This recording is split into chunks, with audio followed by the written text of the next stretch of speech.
জীবনে একটা সুন্দর ক্যারিয়ার বলতে আমরা একটু মানসম্মত ইনকাম এবং ঠিক একই সঙ্গে জীবনধারার একরকমের পরিবর্তন সবকিছু মিলে সুন্দর একটা জীবনযাপন। আর এই সুন্দর জীবনযাপনের ক্ষেত্রে উচ্চশিক্ষা গ্রহণ এবং সেটি যদি বিদেশে হয় এটি কিন্তু অনেকেরই স্বপ্ন থাকে।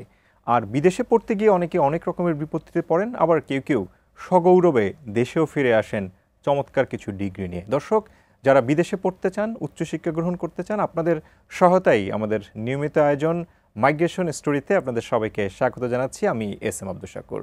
Migration story sponsored by migration and admission centre. দর্শক, প্রত্যেক সপ্তাহে যে আয়োজনে আমরা যুক্ত থাকি, আজকেও আমরা বিশেষ কিছু প্রশ্নের মাধ্যমে একজন অতিথির সঙ্গে কথা বলবো। আমরা তাকে শুরুতে স্বাগত জানাই। আমাদের সঙ্গে রয়েছেন সালাউদ্দিন জুয়েল চৌধুরী, আপনাকে স্বাগত জানাচ্ছি। ধন্যবাদ। আমরা যখন বিদেশে পড়তে যাই আমাদের অনেকেরই ভাবনা থাকে যে আমি তো ভিসার জন্য অ্যাপ্লাই করব, কিন্তু মাঝে মধ্যেই দেখা যায় যে ভিসাগুলো রিজেক্ট হয়। যদি একদমই মোটা দাগে প্রশ্ন করি যে এই ভিসাগুলো রিজেক্ট হওয়ার কি প্রধান কারণগুলো আছে সেগুলো যদি জানান। জি, ধন্যবাদ। রিজেকশনের নানাবিধ কারণ হয়ে থাকে, প্রত্যেকটা সিঙ্গেল ফাইল ইন্ডিভিজুয়ালি ইভ্যালুয়েটেড।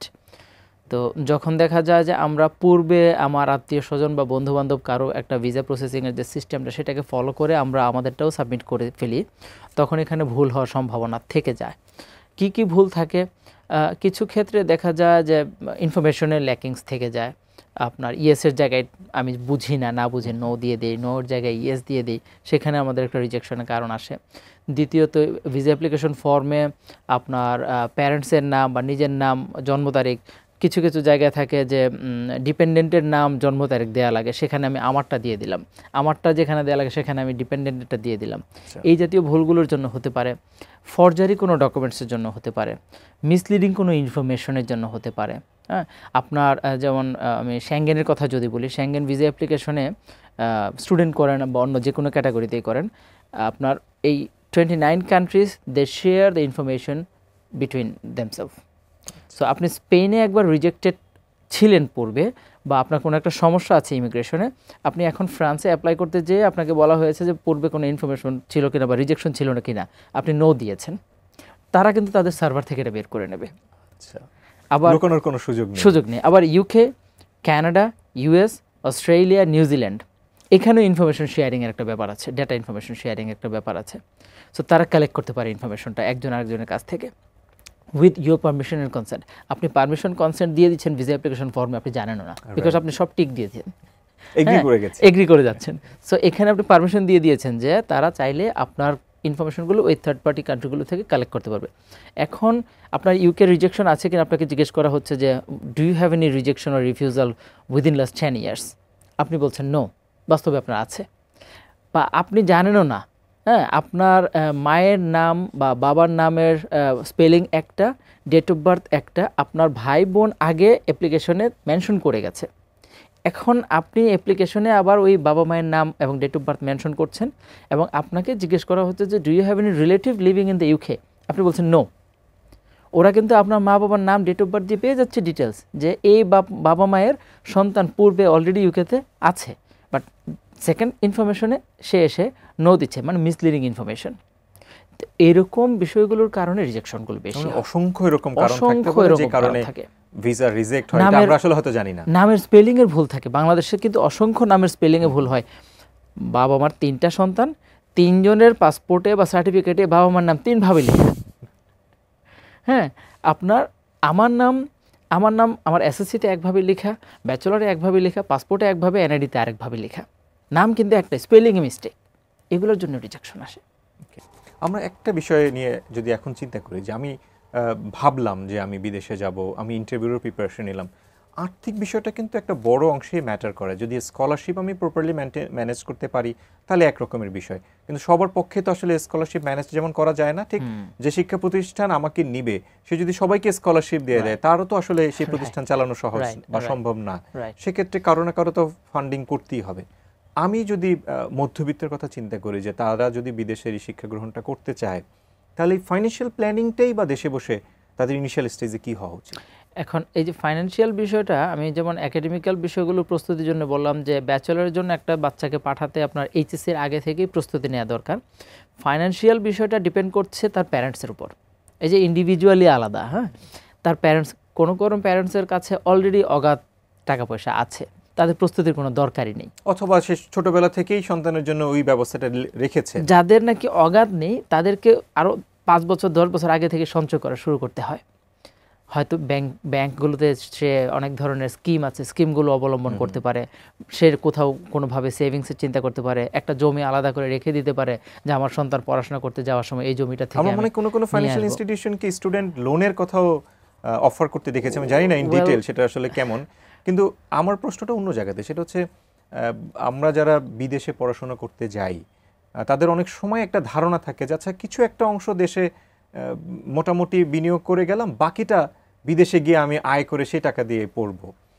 এই ধরনের ভাবনাটা কি ঠিক, বা এটা আসলে সম্ভব হয় কিনা?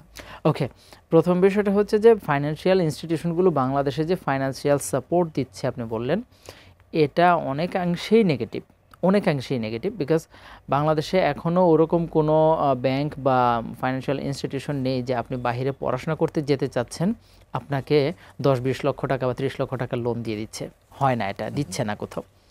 আপনার ব্যাংক স্টেটমেন্ট বা সলভেন্সির জন্য যে সাপোর্টটা, সেই সাপোর্টটা অনেকে দিচ্ছে, এবং এই যে সলভেন্সি বা ব্যাংক স্টেটমেন্ট দেখানোর যে সাপোর্টটা, এটাকে তারা হাইলাইট করে মার্কেটিং করছে যে আমরা ফাইন্যান্সিয়াল সাপোর্ট দিচ্ছি। আচ্ছা, বাট ইন রিয়েলিটি আপনাকে যে টাকাটা খরচ করতে হচ্ছে, 15 লক্ষ 20 লক্ষ বা 25-30 লক্ষ টাকা যাই খরচ করতে হচ্ছে, সেটা কিন্তু আপনার পকেট থেকেই করতে হচ্ছে, সেটার জন্য কোনো সাপোর্ট আপনি পাচ্ছেন না। 1 নম্বর বিষয়। আপনার 2 নম্বর কোশ্চেন হচ্ছে যে যদি পার্শিয়াল পেমেন্ট বাংলাদেশ থেকে আমি করে যাই, রিমেইনিংটা আমি যেখানে যাচ্ছি সেখান থেকে করতে ম্যানেজ করতে পারবো, আমার কাজের সুযোগটা থাকবে সেটা দিয়ে আমি ম্যানেজ করব।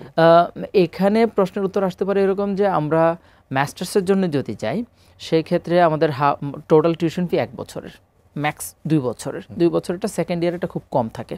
তো ফার্স্ট ইয়ারে আমি পার্শিয়াল 50 বা 60-70% যদি পরিশোধ করে যাই, তাহলে আমার রিমেইনিং 50% বা 30% থেকে যায়, ওটা আমি চাইলে আর্ন করে ম্যানেজ করে ফেলতে পারি। In case of bachelor students এটা খুবই ডিফিকাল্ট, তার আসলে সময়ও থাকে না পর্যাপ্ত। তার প্রথম বছরের হাফ ইয়ারলি টিউশন ফি বাবা দিয়েছেন, প্রথম বছরের রিমেইনিং হাফ ইয়ার সে হয়তো বা অনেক কষ্টে পড়াশোনা কম করে কাজ বেশি করে ম্যানেজ করে নিতে পারছে। What about second year, third year and final year? So second year, third year, final ইয়ারেও প্যারেন্টসকে ওরকম 50% সাপোর্ট দেওয়ার মেন্টালিটি রাখতে হবে এবং প্রস্তুতি থাকতে হবে। মনে হয় কোনো ইউনিভার্সিটি আমাদের দেশেও আছে যে ওয়েভার বা স্কলারশিপ পাওয়ার একটা প্রিরিকুইজিট থাকে যে আপনাকে একটা মিনিমাম স্ট্যান্ডার্ডের রেজাল্টটাও মেনটেন করতে হবে। সো আপনি যদি ওভারওয়ার্ক করেন এবং সেই রেজাল্টটা মেনটেন করতে না পারলে অনেক সময় স্কলারশিপও তো আপনার ছুটে যেতে পারে। হ্যাঁ, যারা নাকি ফুল ব্রাইট স্কলারশিপে যাচ্ছে বা লাইক 50-60-70% স্কলারশিপে যাচ্ছে, তাদের ক্ষেত্রে এই কন্ডিশনগুলো থাকে। You have to maintain our result minimum this kind of GPA বা CGPA, whatever it is. Apart from this, like generic কিছু স্কলারশিপ থাকে। আপনি এই ইনটেকে তারা টোটাল এই সাবজেক্টটাতে 30 জন স্টুডেন্ট নেবে, প্রত্যেককেই 30% স্কলারশিপ দিয়েছে। এটাকে আমি ব্যক্তিগতভাবে বলি discount in the name of scholarship. আচ্ছা, যেহেতু জেনারিক 30 জন স্টুডেন্ট ভর্তি হয়েছে, 30 জনই পাচ্ছে। হ্যাঁ, এটা আসলে স্কলারশিপ হয় না। মানে এই অ্যামাউন্টটা আসলে তার পুরো যে একাডেমিক টেনিউর সেটার মধ্যে আসলে এটার ইফেক্ট থাকবে। এটার জন্য আবার ওরকম কোনো কন্ডিশন থাকে না যে আমাদের এই আলোচনা আসলে আমরা চালিয়ে যাব, একটা বিরতিও নিতে হবে। তারপরে এসে আবারও আপনার কাছে অনেক প্রশ্ন আছে, সেই প্রশ্নের উত্তর খোঁজার চেষ্টা করব। দর্শক, আপনারা দেখছেন migration story, sponsored by migration and admission centre. আমরা ছোট একটা বিরতিতে যাচ্ছি, ফিরছি খানিক বাদেই, সঙ্গেই থাকুন।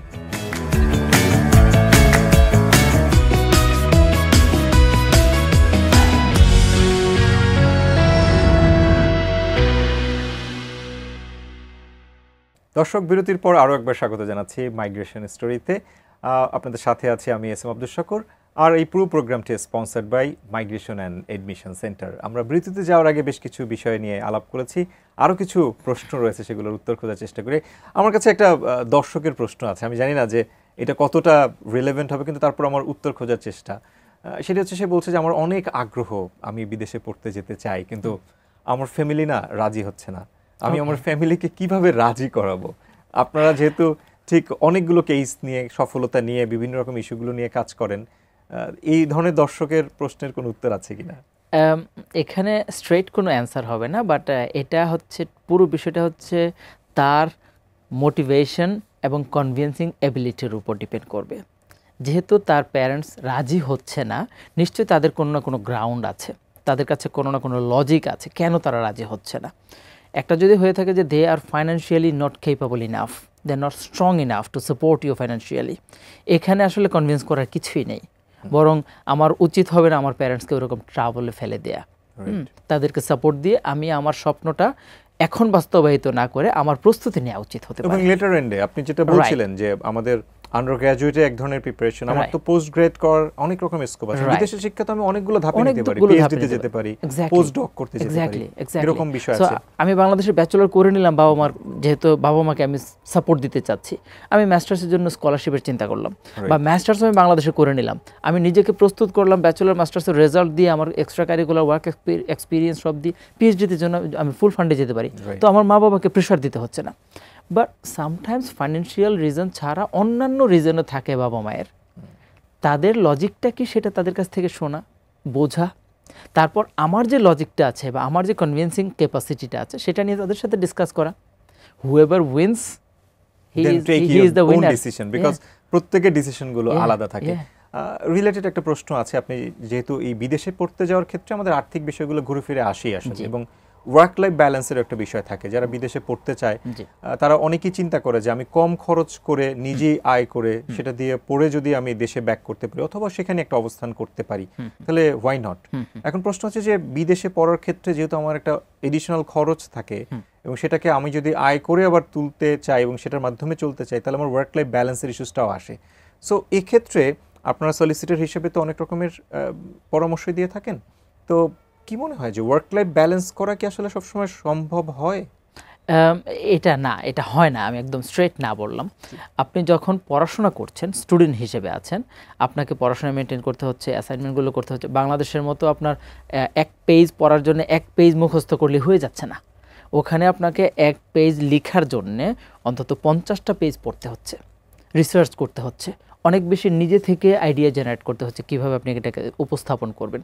সো এখানে পড়াশোনা চলাকালীন সময়ে আপনি শুধু সার্ভাইভাল যে আর্নিংটা, সার্ভাইভাল আর্নিং বা ডেভেলপ কান্ট্রিতে এই জবগুলোকে বলা হয় সার্ভাইভাল জব, আমাদের দেশে বলা হয় অড জব, হ্যাঁ, বা পার্ট টাইম জব। তো এই সার্ভাইভাল জবগুলো দিয়ে আপনি শুধু সার্ভাইভ করে যেতে পারবেন পড়াশোনা চলাকালীন সময়টাতে।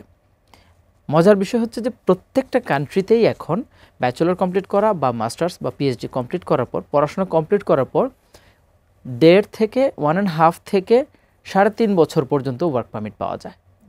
কোন কোন কান্ট্রি ইভেন 5 বছরও দিচ্ছে।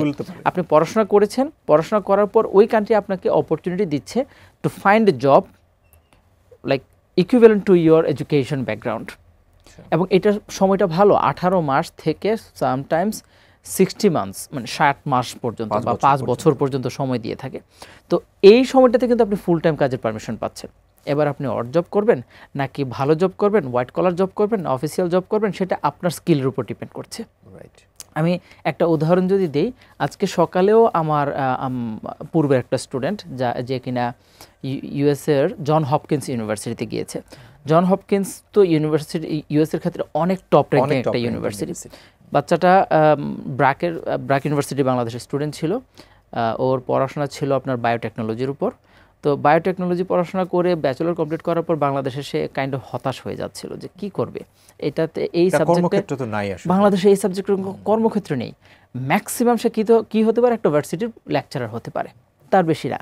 তো আমার কাছে একদিন আসলো, আসার পর আমি তার বাবার সাথে কথা বললাম, তাকে প্রশ্ন করলাম এই সাবজেক্ট তুমি কেন নিয়েছো, কেন এটা পড়েছো? বলল যে স্যার আমি তো বিদেশে যেতে চাই, হ্যাঁ, এবং এই জন্যে আপনার কাছে আসা। Well good. আমি অ্যাডভাইস করলাম তোমার এই সাবজেক্টের জন্য বর্তমানে ইউএস বেস্ট, এবং ইউএসএতে আমরা কয়েকটা ভার্সিটি চুজ করলাম, ওকে নিয়ে পরামর্শ করলাম, জন হপকিন্সে অ্যাপ্লাই করলাম। ওর রেজাল্ট অনেক ভালো ছিল, আইএলটিএসের রেজাল্টও অনেক ভালো ছিল, তো ওর অ্যাডমিশন হয়ে গেছে মাশাআল্লাহ, গিয়েছে ওখানে। আজকে সকালে ওর বাবার সাথে এগুলো নিয়ে কথা হচ্ছিল। ও এখন মাত্র হাফ ইয়ার কমপ্লিট করেছে, ভালো জব পেয়ে গেছে ইউনিভার্সিটিতে। ইউনিভার্সিটি ওকে নিজে জব অফার করেছে। ওর রেজাল্ট হয়েছে 4 আউট অফ 4। অসাধারণ। জন হপকিন্সের মতো ইউনিভার্সিটিতে 4 আউট অফ 4 একটা বাংলাদেশি স্টুডেন্ট। আমাদের এরকম অনেক মেধাবী আছে কি না, প্রাইস খবর পুরো ইউনিভার্সিটিতে নাকি ওকে নিয়ে এখন আলোচনা হচ্ছে। অন্যান্য কান্ট্রির স্টুডেন্টরা ওকে প্রথমে মানে খুব একটা রেসপন্স করেনি, বাট এখন প্রত্যেকটা স্টুডেন্ট ওকে ডাকছে যে তুমি আমার সাথে আসো, আমি তোমার সাথে স্টাডি করবো বা এসো। এবং ইউনিভার্সিটি ওকে ডেকে নিয়ে ইউনিভার্সিটিতে একটা পার্ট টাইম জব দিয়েছে। আমার বিশ্বাস ও পড়াশোনা কমপ্লিটও করতে হবে না, আর মাত্র তো একটা সেমিস্টার বাকি। এই একটা সেমিস্টার শেষ হওয়ার আগে ভালো ভালো জায়ান্ট কোম্পানিগুলো ওকে হ্যান্ড করবে, মানে নিজের যোগ্যতা প্রমাণ করে এবং ও অনেক ভালো জায়গাতে যাওয়ার সুযোগ অনেক সবারই ভালো আছে। জায়গাতে যাবে, অনেক ভালো। মানে আপনি কল্পনাও করতে পারবেন না ওর ইয়ারলি ইনকাম কি পরিমাণে হবে প্রথম জবেই। আমরা আমাদের প্রবাসীদের আয় নিয়ে, ফরেন রেমিটেন্স যেটাকে বলি, সেটা নিয়ে গর্ব করি। রাইট, আমাদের যদি এরকম মানসম্মত মানুষদেরকে আমরা বিদেশে আসলে পাঠাতে পারি, জি। তাদের রেমিটেন্সের পরিমাণটা অনেক বেড়ে প্রপোর্শনালি যাবে, অনেক অনেক হাই বেড়ে- হবে, হ্যাঁ, রাদার দেন যদি আনস্কিল লোকদেরকে পাঠাই।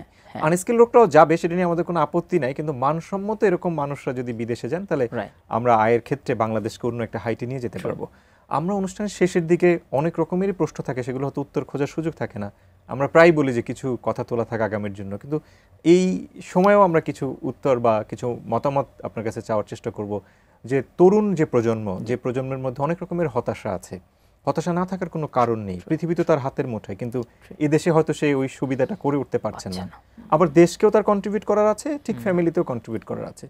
এই প্রজন্মের জন্য উচ্চশিক্ষা, এবং স্পেশালি যদি বিদেশে উচ্চশিক্ষার বিষয়গুলো থাকে, পুরো প্রজন্মকে আপনি কি বার্তা দিতে চান, যার মাধ্যমে তাদের হয়তো কিছু ক্ষুধা নিবৃত্ত হবে, কারো প্রিপারেশন হবে, আরও কেউ কেউ নতুন দিনের স্বপ্ন বুনবেন?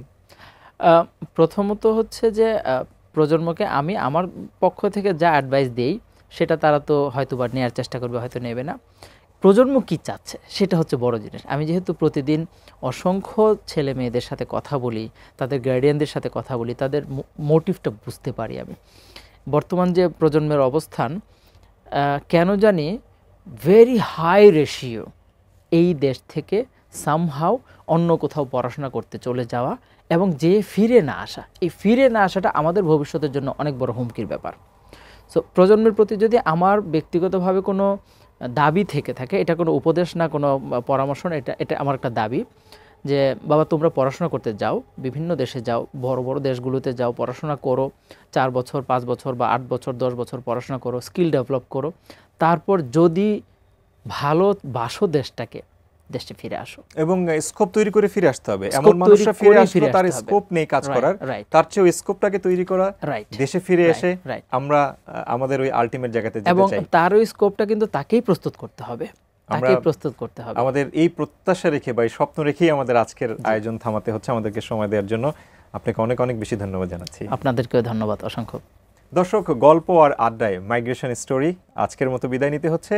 নিশ্চয়ই আমাদের মতো আপনাদের সবার স্বপ্ন রয়েছে, স্বপ্ন রয়েছে নিজেকে গড়বার, স্বপ্ন রয়েছে পরিবারকে সমৃদ্ধ করবার, ঠিক একই সঙ্গে স্বপ্ন রয়েছে দেশকে সারা পৃথিবীতে উন্নত রাষ্ট্র হিসেবে প্রতিষ্ঠা করবার জন্য। লাল সবুজের পতাকা সমুজ্জ্বল হোক আপনার মাধ্যমে। সবার প্রতি ভালোবাসা রইল। নিজে ভালো থাকুন, ভালোবাসুন আপনার দেশকে, আর অবশ্যই আমাদেরকেও আপনার শুভকামনা রাখবেন। আল্লাহ হাফেজ।